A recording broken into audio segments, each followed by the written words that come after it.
Historia se déroule sur 7 mois. On a 4 semaines dans l'année où on se retrouve tous dans le nord de Montpellier. C'est assez bien pensé parce que du coup ça permet de retravailler entre les sessions et de mûrir les concepts sur une période quand même assez longue mais pas trop non plus. Donc déjà la première semaine on s'est fait des retours sur nos projets tels qu'ils étaient au départ. Et on a parlé de concepts déjà, on a essayé de mettre les choses à plat sur qu'est-ce que c'était une série, quels étaient les éléments caractéristiques d'une série en fait par rapport à un long métrage ou un court métrage. Et chaque session on revient avec une devoir qu'on a fait. On est revenu en ayant retravaillé et là on a parlé de pilotes, on a analysé plusieurs pilotes, on en a regardé aussi nous de notre côté ensemble en parlant. Donc là on a parlé de Dylan du personnage principal, on a parlé de moteur sériel, on a parlé de structure. Ensuite on a une semaine en octobre où là on va plus travailler la note d'intention et le concept, une fois que notre projet est quand même un peu plus travaillé et où on sait un peu plus vers où on va.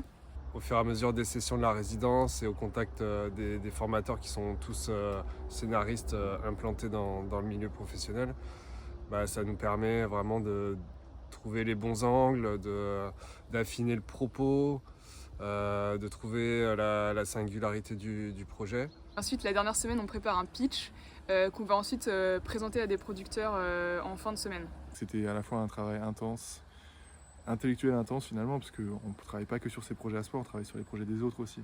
C'était bien de voir les projets des autres qui sont complètement différents, d'autres univers, autres genres, et comme ça en fait on apprend comment on peut faire autre de notre projet. Donc en novembre, on a une bible commerciale qui est faite avec un synopsis de pilote, un concept, une note d'intention et les arcs de nos épisodes.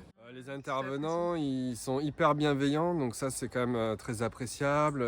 Ils se fixent pas de limite. C'est vrai que j'ai pas beaucoup entendu. Moi, je travaille sur un projet de science-fiction et j'ai pas trop entendu, mais c'est pas réaliste au niveau de la production. Ça va être trop cher, trop ceci, trop cela. Ils sont très transparents sur les projets dans lesquels ils travaillent actuellement, donc ça nous donne aussi une idée un peu du marché et des projets qui se font actuellement, ce qui marche pas.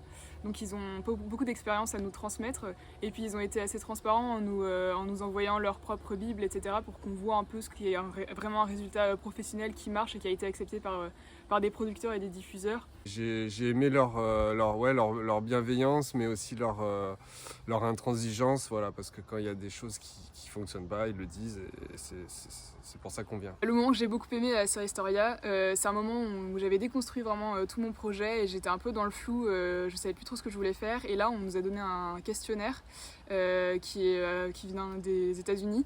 Où on a dû répondre à plein de questions de manière très ciblée et assez rapide et ça m'a aidé vraiment à recentrer mon projet et à bien caractériser mes personnages. Donc ça a été un gros déclic pour moi pour la suite. Mon moment préféré je pense c'est quand je suis allé courir un soir il y a un mois et que je suis monté dans la montagne derrière et qu'il y avait un magnifique coucher de soleil et que là j'étais vraiment bien et puis là j'ai commencé à entendre des sangliers. Je pense que c'est la chance qu'on a ici avec le cadre de nature, etc. C'est qu'en fait je pense que la nature, la randonnée, même le sport, c'est des choses qui sont encore beaucoup plus appréciables quand on a la tête remplie de mots et de phrases et qu'on n'en peut plus. On a beaucoup marché, soit toute seule, soit avec des groupes, avec notre camarades. Et ça, c'est vrai que c'était un moment assez agréable parce qu'on parle de projet, mais souvent on commence à parler de la vie. Et ça, c'est le moment qu'on ne peut pas trouver quand tu es toute seule à la maison. En fait, on arrive, on découvre le groupe, on voit tout de suite que ça va être hyper sympa. Le lieu aussi, qui est quand même une bulle.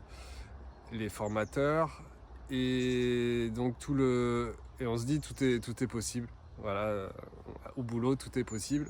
Je suis arrivé avec une bible et je repars avec une autre bible, mais elle est très différente. Et je pense qu'elle n'a pas perdu, j'espère qu'elle n'a pas perdu en singularité, etc. Mais elle a vraiment gagné en efficacité et je pense même que le sujet est vraiment mieux traité, finalement.